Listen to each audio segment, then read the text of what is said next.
Hello, I'm Nadia Jani and you're watching A News. Let's see your headlines. Outraged by the Russian attack on Kyiv, EU President announces more sanctions.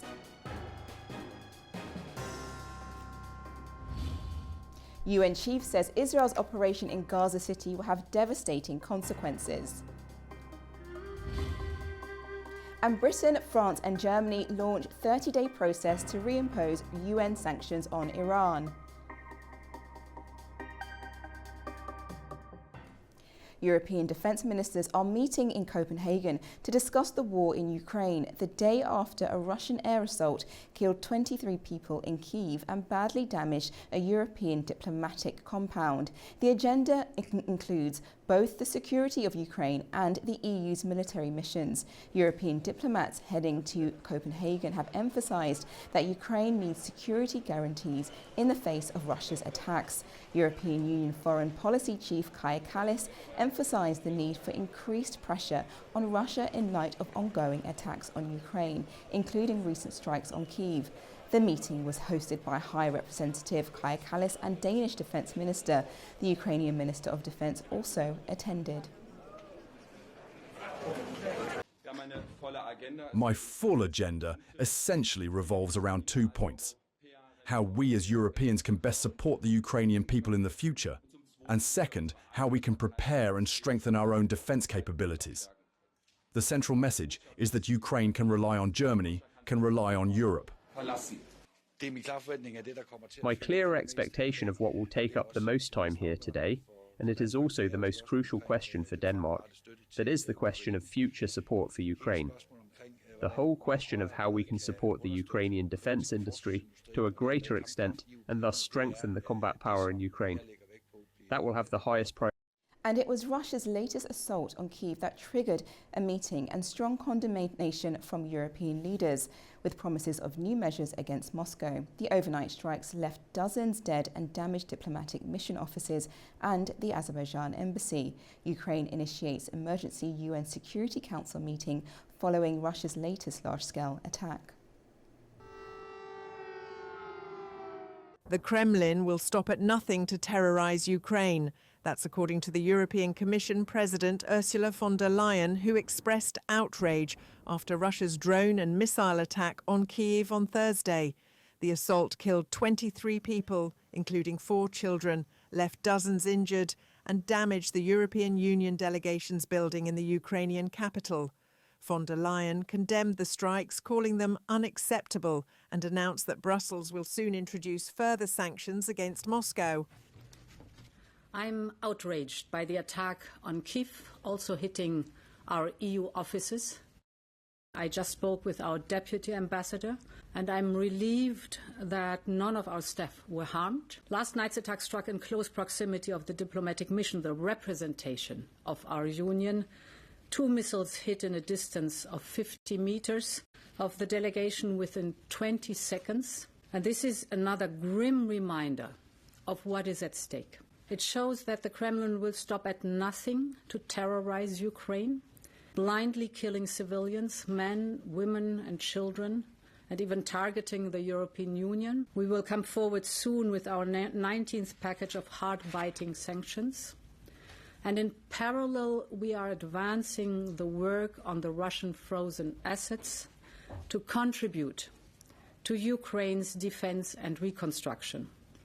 German Foreign Minister Johann Wedeful echoed her words, stressing that such attacks cannot go unanswered.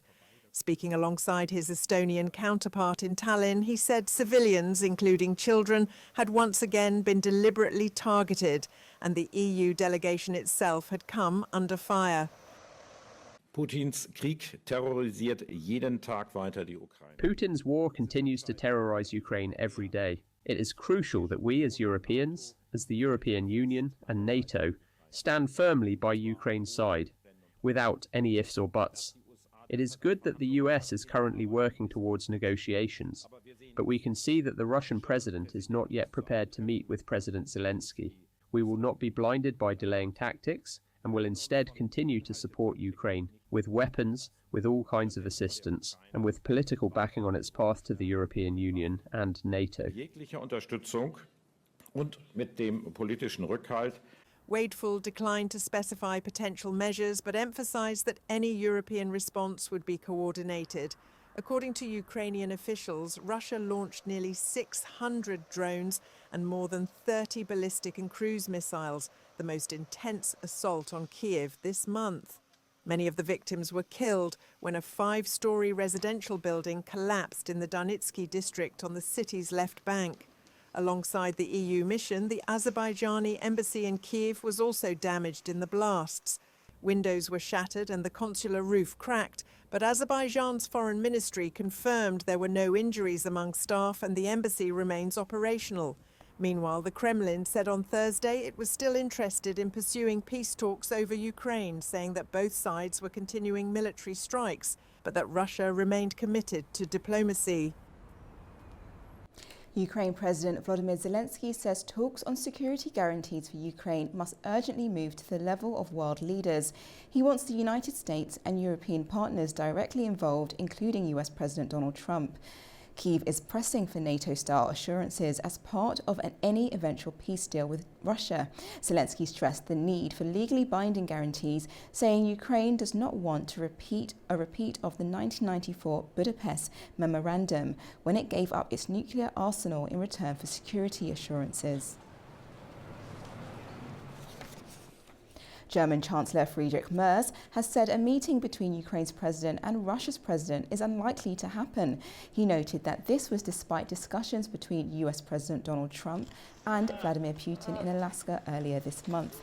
Meeting in France, Merz and French President Emmanuel Macron stressed their unity, with Macron saying that when Paris and Berlin stand together, Europe can act faster on the challenges posed by the war. United Nations Secretary General Antonio Guterres has warned of devastating consequences from Israel's expanded military operation in Gaza. Guterres condemned the starvation of civilians as a method of warfare and said the blockade of UN-led humanitarian efforts stems from deliberate decisions.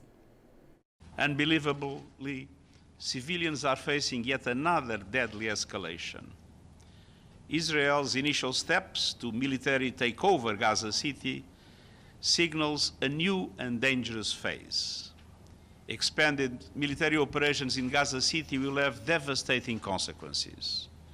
Hundreds of thousands of civilians, already exhausted and traumatized, would be forced to flee yet again, plunging families into even deeper peril.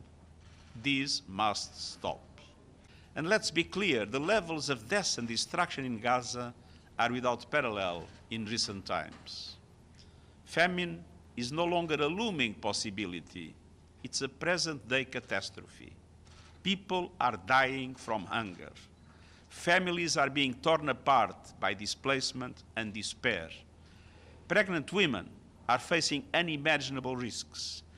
And the systems that sustain life, food, water, healthcare, have been systematically dismantled. These are the facts on the ground. And they are the result of deliberate decisions that defy basic humanity. Turning to Iran now, Iran has said it will hold discussions on a new nuclear deal. Iranian Foreign Minister said in a letter to UN Secretary, European powers had begun the process of activating prior sanctions against Iran on Thursday. Outrage Shiralilu has more from Tehran.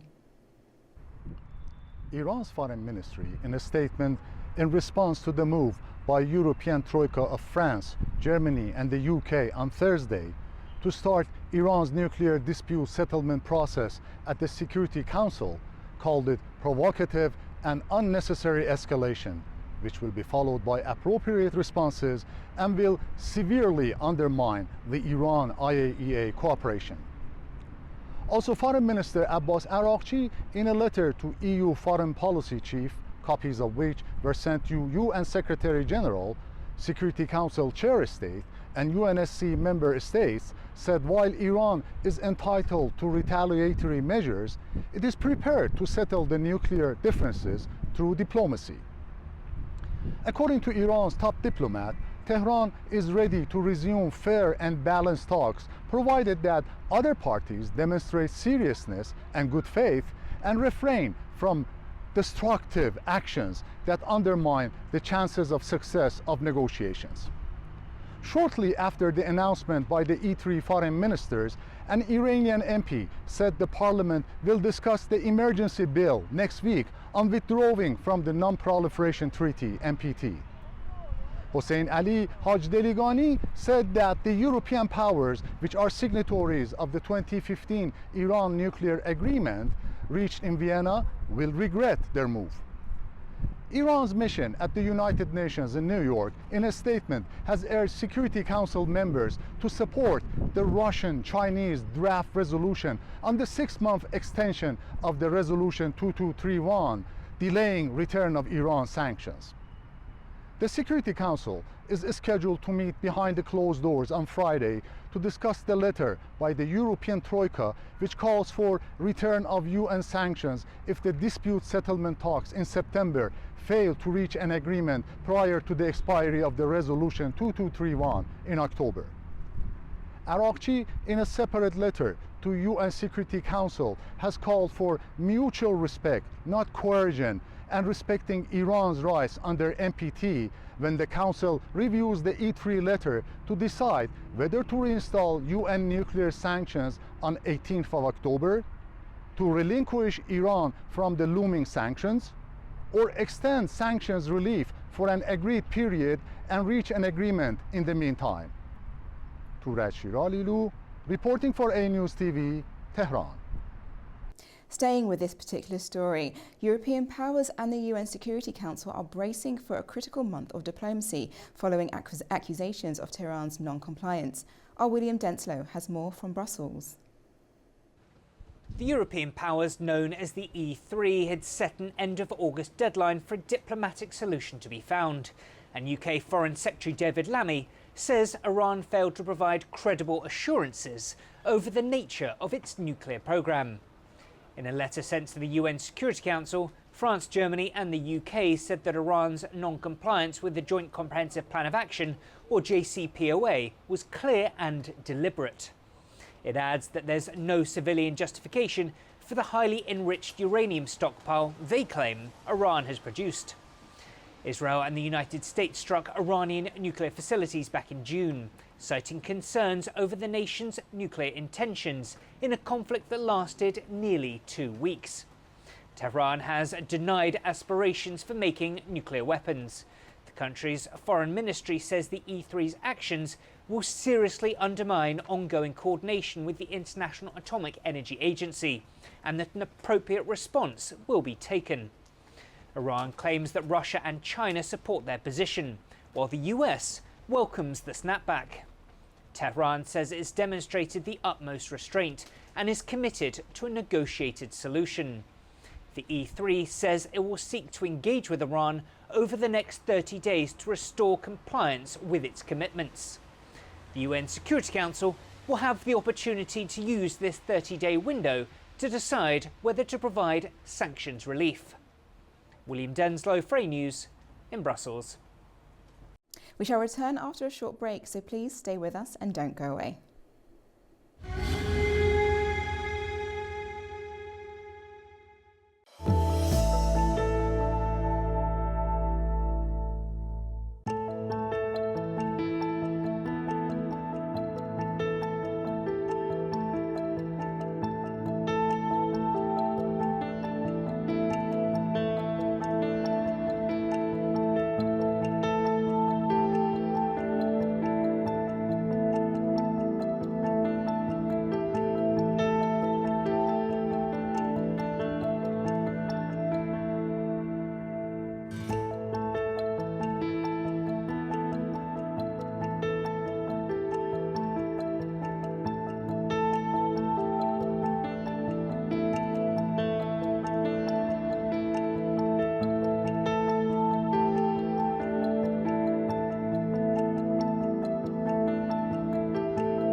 history behind China's rapid growth is reshaping the world's economy and alliances. 既不能让中美脱钩，也不能够让中国在全球产供链里面失去它的。We no longer have a unipolar world anymore. 中间走了呢，这个是这几年中国跟中亚国家跟高加索国家比较热议这个话题。这个中间走了呢。China is first manufacturing nation in the world. Europe needs China's goods. From here, rail lines and trade routes stretch westward through Central Asia and the South Caucasus, linking China with Europe. 目前我们从西安发出的这个中欧班列，能够覆盖“一带一路”沿线40多个国家和地区。 Our strategy and vision in Azerbaijan is in Azerbaijan for Azerbaijan. It's a journey that is transforming not only China, but the way the world moves together.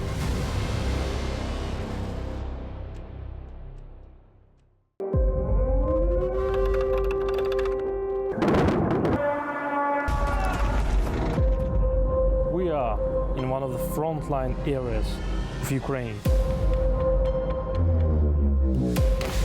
Being here and seeing things, talking to people, we can clearly tell that the war has changed drastically since its beginning in 2022. Or maybe not. Is that really the case? The war has been going on since 2014. Ратифицировать подготовленный для подписания договор о вхождении Республики Крым и города Севастополь в Российскую Федерацию. Не сомневаюсь в вашей поддержке. У 2014 році Росія прийшла до нас з одним словом, з новим словом. І це слово війна. Армата! Some people serving here, they have been in military in this war so long, it's difficult for them to tell how they will be able to return to a normal civilian life. The story of all those people who can withstand aggression, withstand grief, and withstand their lives changing forever.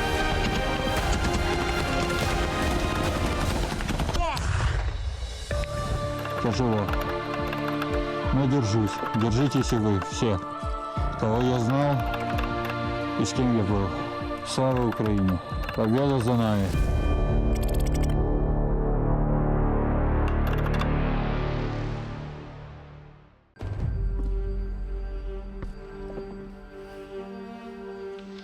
Hello, I'm Orkun Amashov. Welcome to Dialogue of Civilizations. No man is an island entire of itself. Our true connection as species go far beyond digital technology. In this exciting new series, I'll be exploring a vast and fascinating history of connections between civilizations and revealing secret bonds that have helped societies, cultures and religions peacefully coexist. Join me and let's explore together.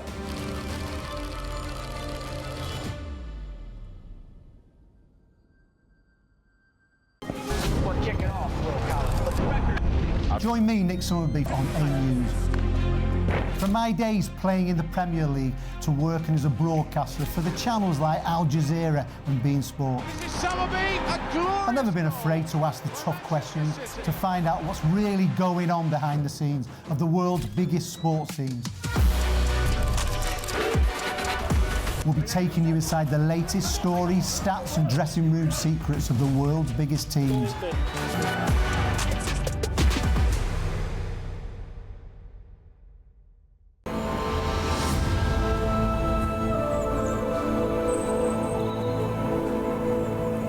We are ready to welcome everyone to come to Gabela and to make unforgettable memories. Welcome to Gabela, Rafi.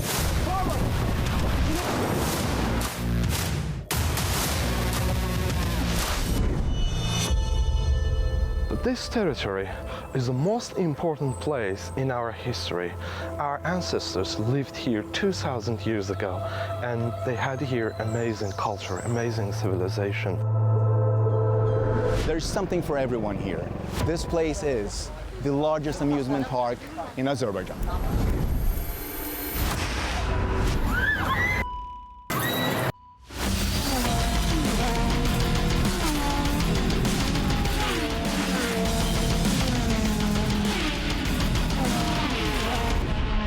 Our guests love to have meal in this atmosphere. Yeah. You know, you see that you're in nature, in the forest, and the good food.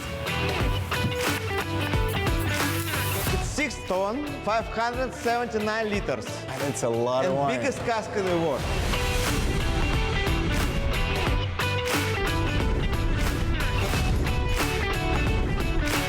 Bandar is not just a holiday destination, it's a symbol of Azerbaijan's growing tourism potential.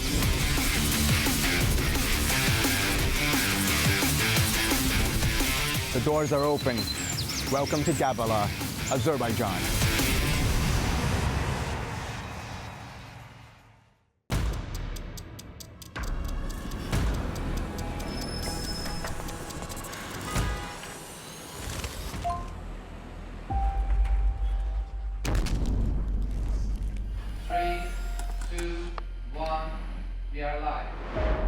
Good morning, you're watching A News Live from Baku to the world.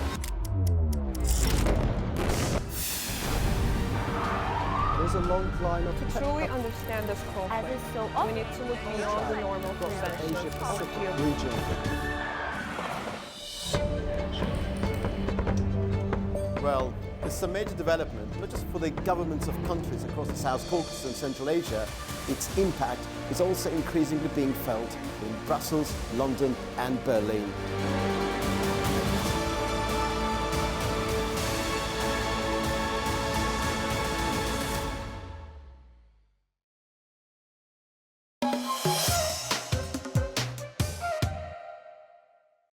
Welcome back to A News. We are now going to take a closer look at European powers activating the mechanism for restoring sanctions against Iran, along with the backlash this will have for Iran and talks with the IAEA.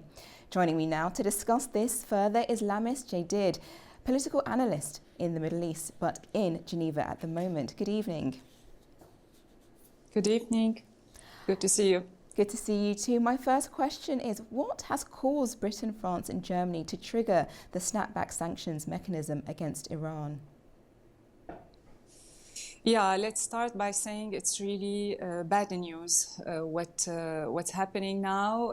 We are going back to point zero, to snap back. It means all the agreement JCPOA is it's not valid anymore. So we are back to the square one. Actually, Europeans are taking the stand of course, the agreement says it's really the agreement that was broken. Now, the European believes that it should be taken legally to this square one, while the Iranian, they are against. They say it's illegal to take it to square one. Why? Because I think the European here, they are trying to stand in the American position. And I think it has to do with all the international assessment today of pleasing the American policy that's been taken against the European first. We know so well that America has imposed economic taxation system on all European products, while the Europeans are just welcoming all American products. We are here in front of a domination of American policy, and this applies on Iran as well, as it's applied in a different way, economical way, on India or on other countries.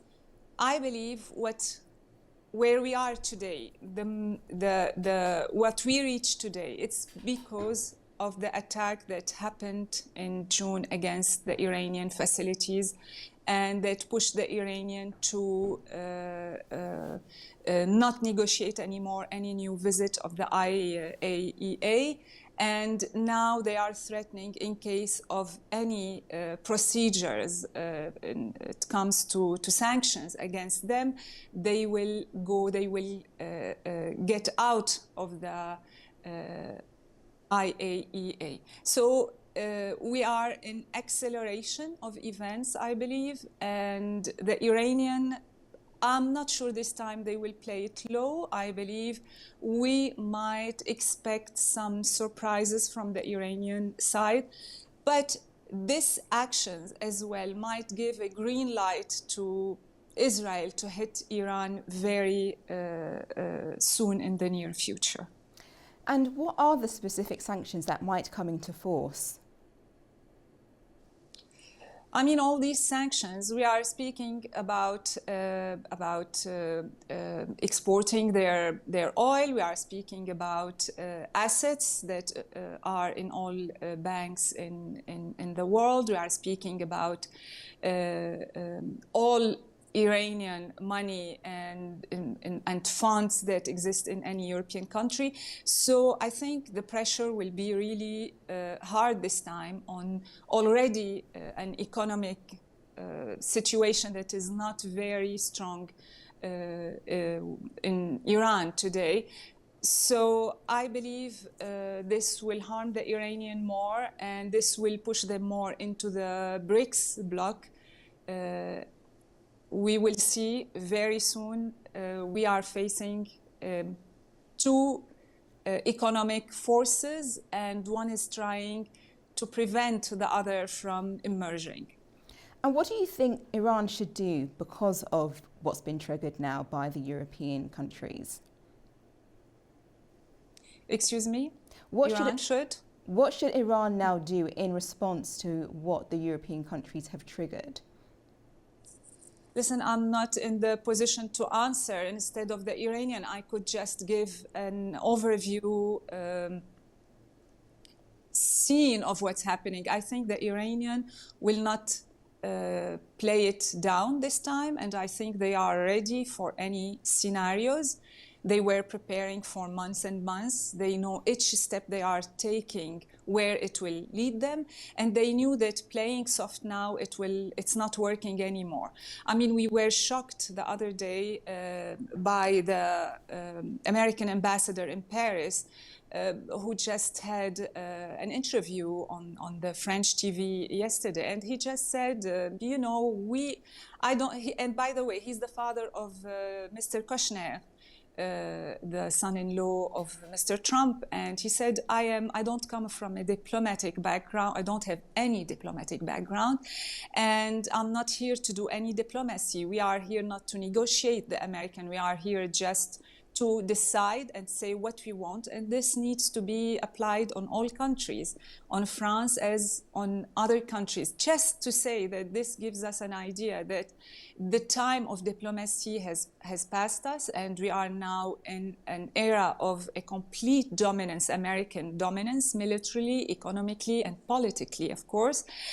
Europe is not out of this league also, so I believe Iran is ready for any coming scenarios. I suppose this scenario, at least.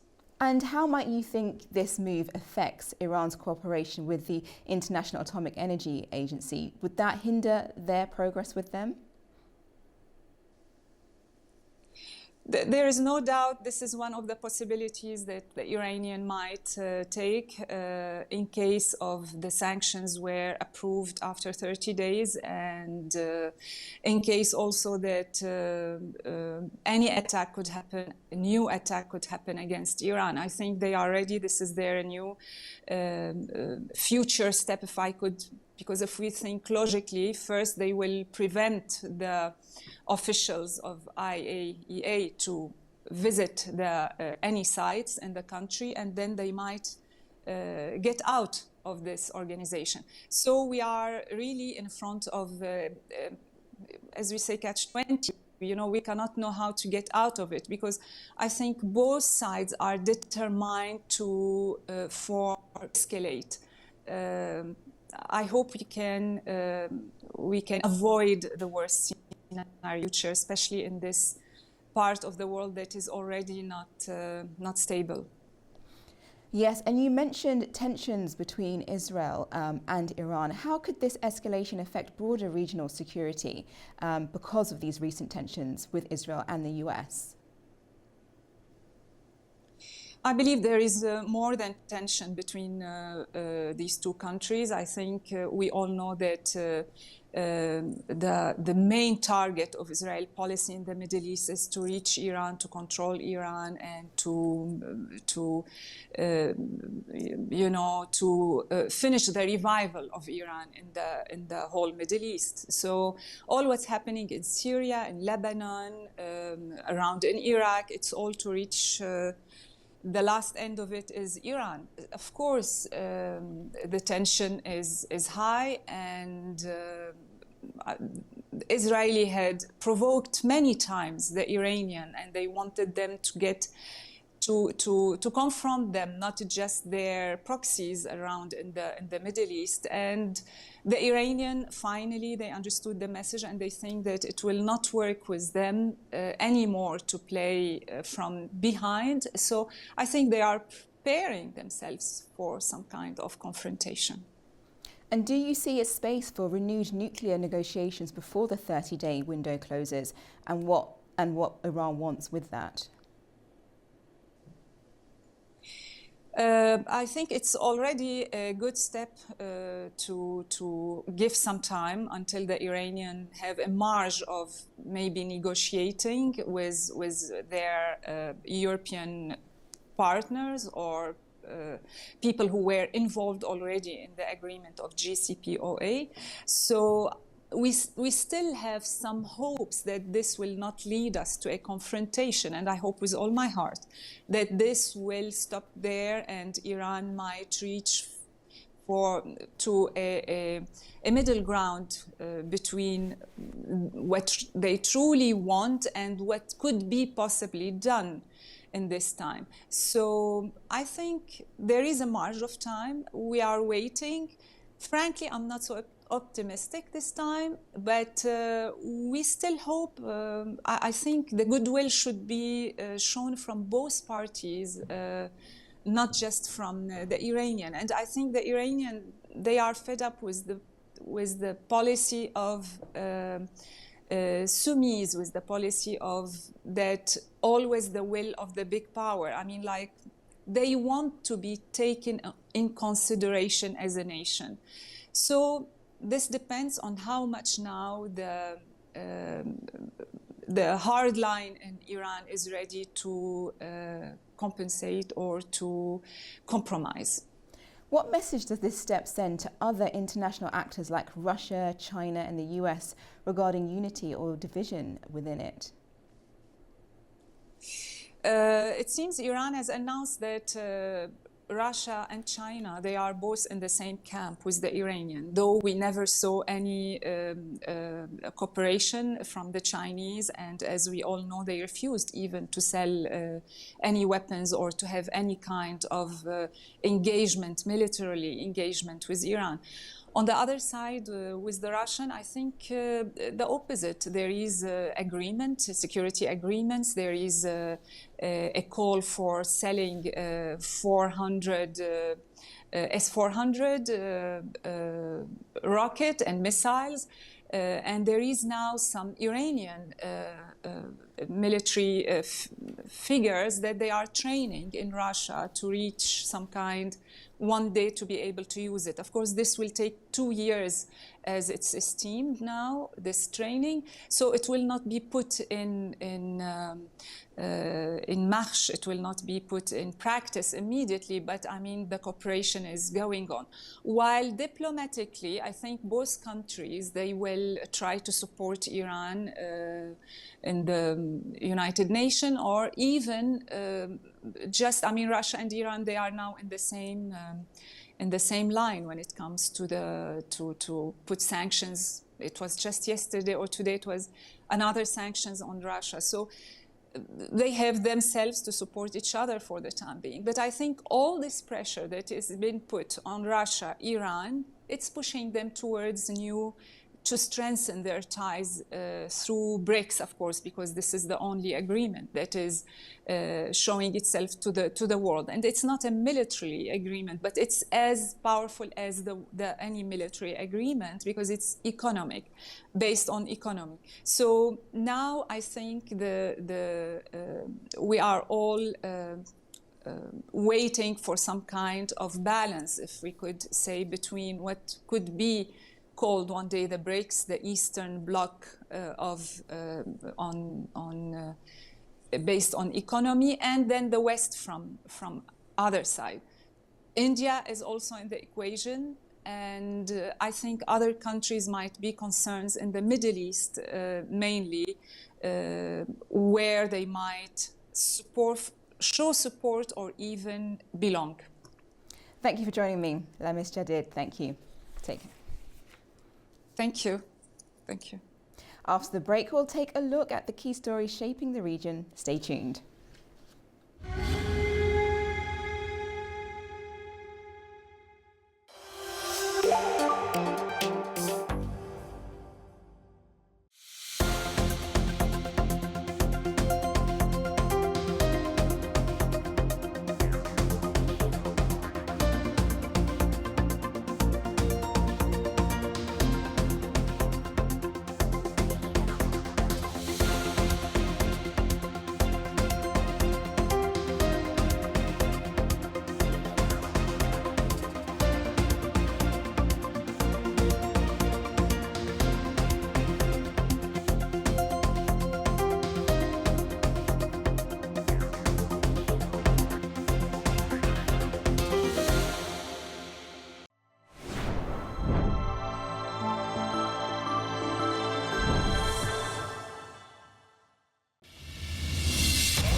Welcome to Afghanistan in the summer of 2025. It's been 4 years since the Taliban came back to power in Afghanistan. The biggest achievement, obviously, is ending the occupation of Afghanistan. We will strive towards, after 50 years of conflict, to turn Afghanistan into a hub of cooperation amongst the many stakeholders. When the previous Western-backed government collapsed, thousands in the country scrambled, fleeing in fear of persecution. دولت فقط می تقاضا را داریم که کم کار زیاد کنه، جوانا در کار مشغول شوند دیگه شوند تا اصلا مجبور نشن برن به دیگه جای مسافرت کنن یا اوج سختی ها را طی کنن. Mostly maybe the media's telling something about the Afghanistan, about the fight, but they shouldn't believe such a thing. There are projects to kickstart the economy in the works. The Turkmenistan-Afghanistan-Pakistan-India gas pipeline is one of them. We're also working diligently with our counterparts in Turkmenistan, Azerbaijan, and Turkey to realize the Lapis Lazuli route. We're here at the Port Torgundi in Afghanistan's western province of Herat. This is one of two starting points of the Lapis Lazuli corridor, the other one being in the north of the country. بنابراین هر قدر ترانزیت یا مسیر راه‌های انتقالی بیشتر شه، این موثرتر برای اقتصاد کشور.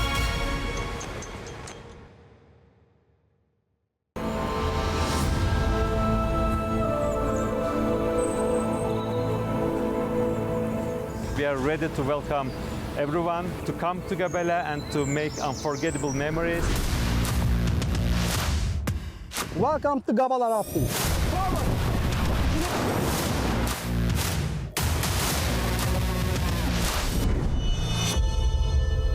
This territory is the most important place in our history. Our ancestors lived here 2,000 years ago, and they had here amazing culture, amazing civilization. There's something for everyone here. This place is the largest amusement park in Azerbaijan.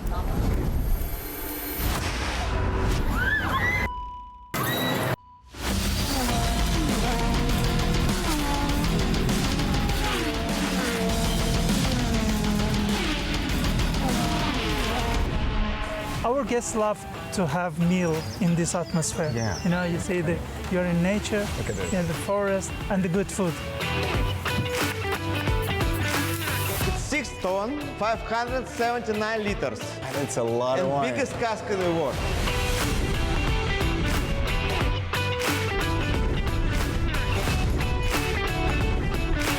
Bandar is not just a holiday destination, it's a symbol of Azerbaijan's growing tourism potential.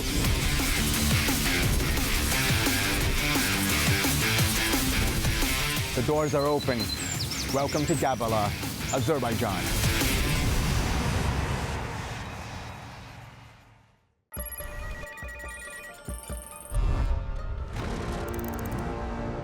On World Business, we meet the boardroom leaders making market-moving decisions. And find out how leaders are dealing with continuous technological disruption.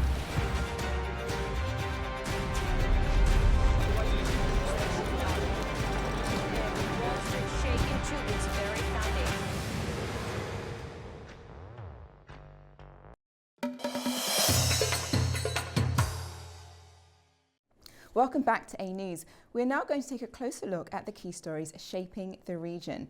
At least 17 people have died due to devastating floods in Pakistan's Punjab province. Torrential rains and flooding since late June have affected over 1 million people, bringing the overall death toll to more than 800. Here's more on the story. Wading through high levels of water, people have lost their homes and livelihoods as more than 1,600 villages have been submerged in Pakistan floods since June. At least another 17 people have been killed this week, and around 1.5 million have been affected in Pakistan's Punjab province, as the country continues to grapple with the worst flood in decades, according to authorities.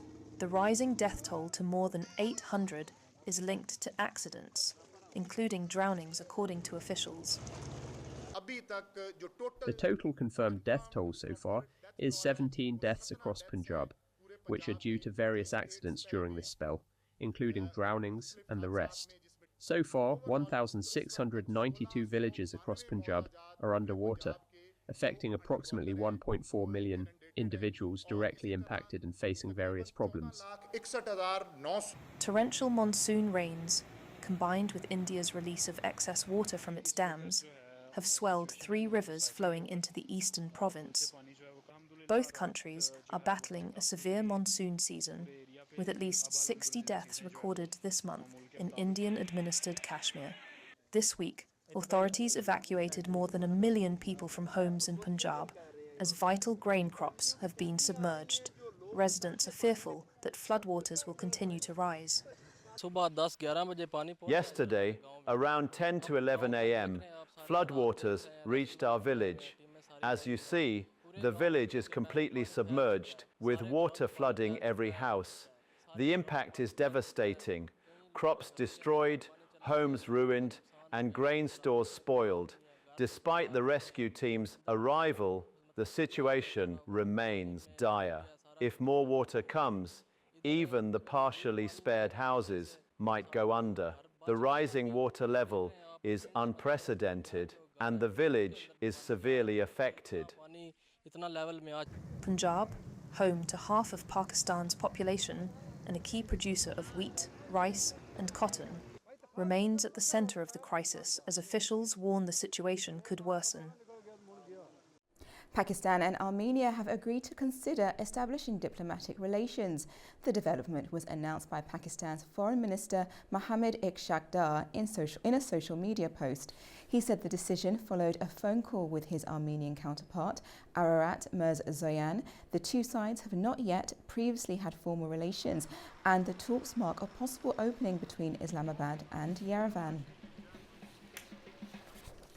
Armenia's Security Council Secretary Armen Grigoryan is set to travel to Tehran on Friday. The trip is at the invitation of his Iranian counterpart, Ali Larijani, according to the Armenian Security Council's press office.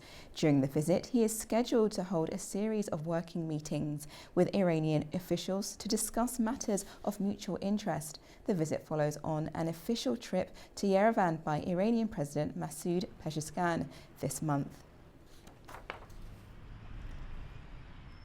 Tensions between Georgia's ruling party and the United States are again in the spotlight after remarks by former US aid head Samantha Power sparked fresh debate about foreign funding, sovereignty and influence in the region. A prank interview with former USAID administrator Samantha Power is making political waves in Tbilisi. Speaking to Russian satirists, Power acknowledged that the USAID agency had spent tens of millions of dollars to support the rise of President Maia Sandu's government in Moldova. Funding, she said, was curtailed during Donald Trump's presidency. Georgia's ruling party seized on the comments as proof of what it has argued for years. The USAID has been used not just for development, but also to shape political outcomes abroad. Georgian Dream MP David Matikashvili said that remarks confirmed their position. USAID invested millions in Ukraine and Moldova to bolster preferred governments and weaken those considered undesirable. He told local media, adding that the Trump administration had taken a tougher line against such funding. Fellow ruling party member Levan Machavariani went further, linking the issue to Georgia's own ongoing investigation into non-governmental organizations. Power confirmed that NGOs they funded served the interests of the so-called deep state, helping friendly governments while working to remove others. This makes our investigation into 7 NGOs with frozen accounts even more relevant, Machavariani said. For context, USAID describes its mission as supporting democratic institutions, economic growth and humanitarian needs, but not regime change. In her Moldova remarks, Power stressed that funding was aimed at helping reformers consolidate power against entrenched corruption. It's Nini Nikolaishvili reporting from Tbilisi, A News. Tajikistan has officially joined the Treaty of Friendship and Cooperation in Central Asia. The document was signed in Dushanbe by President Emomali Rahmon during his meeting with Kazakhstan's Deputy Prime Minister and Foreign Minister Murat Nurotlayev. Both sides underlined that the treaty will play a key role in strengthening peace, stability and sustainable development across the region. Our correspondent Fariza Kalimazana has this report. Central Asia is taking another step towards stronger regional unity. In Dushanbe, President Emomali Rahmon of Tajikistan has signed the Treaty of Friendship and Cooperation following talks with Kazakhstan's Deputy Prime Minister and Foreign Minister Murat Nurotlayev. With this move, Tajikistan has formally joined the regional initiative aimed at building stability, trust and long-term partnership among neighboring states. The treaty was first signed in July 2022 in Cholponata by the presidents of Kazakhstan, Kyrgyzstan and Uzbekistan. At the time, Tajikistan and Turkmenistan held back, saying they needed to complete domestic procedures. Now that Dushanbe has added its signature, only Turkmenistan remains outside the agreement. The document lays out key principles: respect for borders, non-interference in internal affairs, and a commitment to reject the use of force. The signatures pledge not to join military alliances or blocs directed against each other, and not to allow third countries to use their territories in ways that could undermine the security of their neighbors. Any disputes that arise are to be settled only through peaceful diplomacy. Beyond security, the treaty also highlights cooperation in other areas. It calls for joint action on natural disasters, support for environmental challenges such as the Aral Sea, and the creation of better conditions for businesses. Importantly, it also contains mutual security guarantees.